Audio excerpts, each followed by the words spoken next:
This is a reading of Charlie and the Chocolate Factory, Chapter 25, The Great Glass Elevator.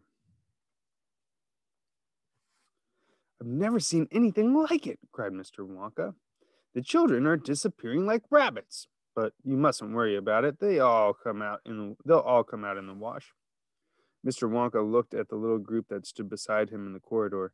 There were only 2 children left now, Mike TV and Charlie Bucket. And there were 3 grown-ups, Mr. and Mrs. TV and Grandpa Joe. Shall we move on? Mr. Wonka asked. Oh, yes, cried Charlie and Grandpa Joe both together.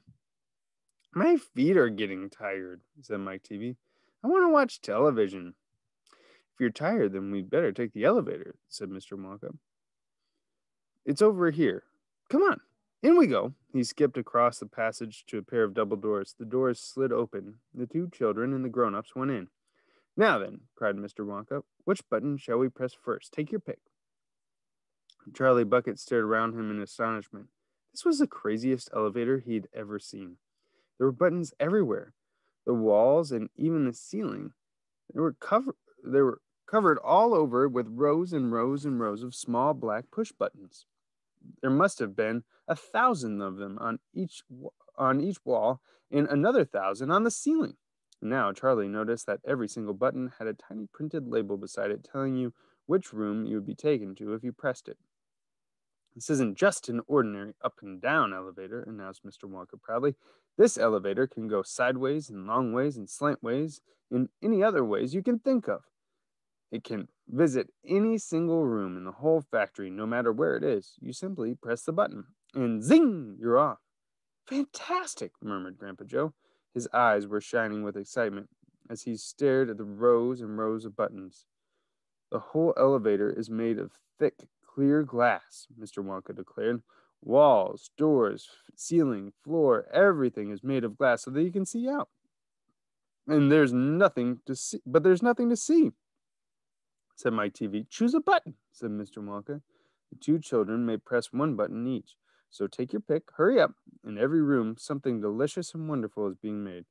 Quickly, Charlie started reading some of the labels alongside the buttons. Rock Candy Mine, 10,000 feet deep, it said on one. Coconut ice skating rinks, it said on another. Then, strawberry juice water pistols, toffee apple trees for planting out in your garden, all sizes, exploding candy for your enemies, luminous lollies for eating in bed at night, mint jujubes for the boy next door. They'll give him green teeth for a month. Cavity-filling caramels. No more dentists. Stick jaw for talkative parents. Wriggle sweets that wriggle delightfully in your tummy after swallowing. Invisible chocolate bars for eating in class. Candy-coated pencils for sucking. Fizzy lemonade swimming pools. Magic hand fudge. When you hold it in your hand, you taste it in your mouth. Rainbow drops. Suck them and then you can spit 6 different colors. Come on, cried Mr. Wonka. We can't wait all day.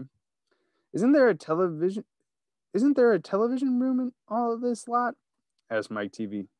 Certainly there's a television room, Mr. Wonka said. That button over there. He pointed with his finger. Everybody looked. Television chocolate, it said on a tiny label beside the button. Whoopee! Shouted Mike TV. That's for me. He stuck out his thumb and pressed the button. Instantly, there was a tremendous whizzing noise. The doors clanged shut. The elevator leaped away as though it had been stung by a wasp. But it leapt sideways, and all the passengers, except Mr. Wonka, who was holding onto a strap from the ceiling, were flung off their feet onto the floor. Get up! Cried Mr. Wonka, roaring with laughter.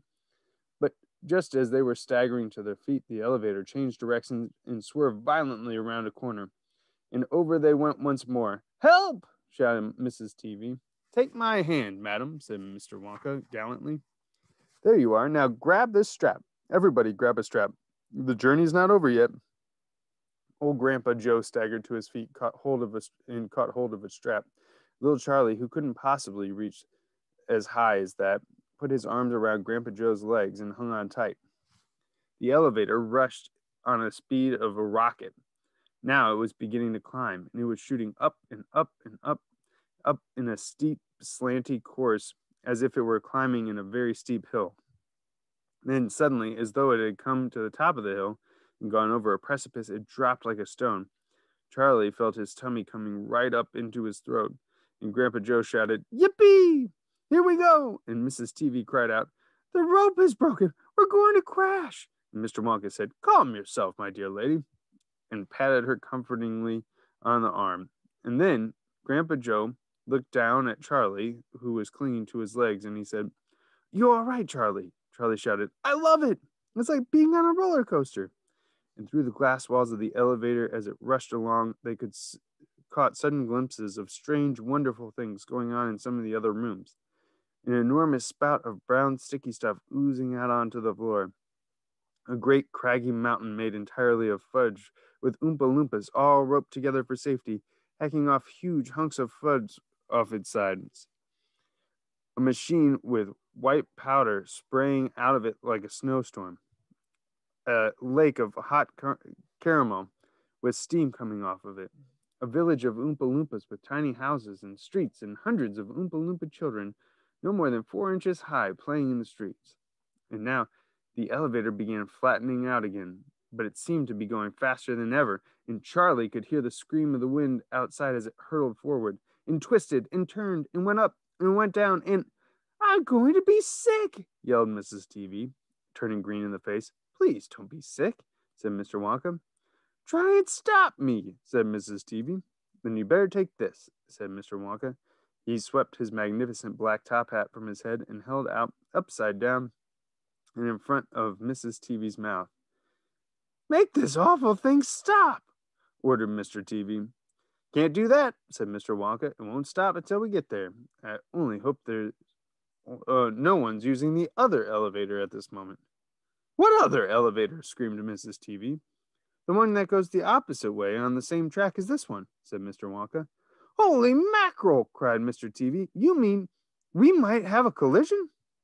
"I've always been lucky so far," said Mr. Wonka. "Now I'm going to be sick," yelled Mrs. TV.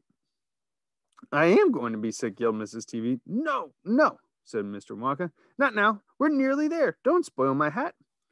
Then, in the next moment, there was a screaming of brakes, and the elevator began to slow down, and it stopped altogether. "Whew, some ride," said Mr. TV, wiping his great sweaty face with a handkerchief. "Never again," gasped Mrs. TV.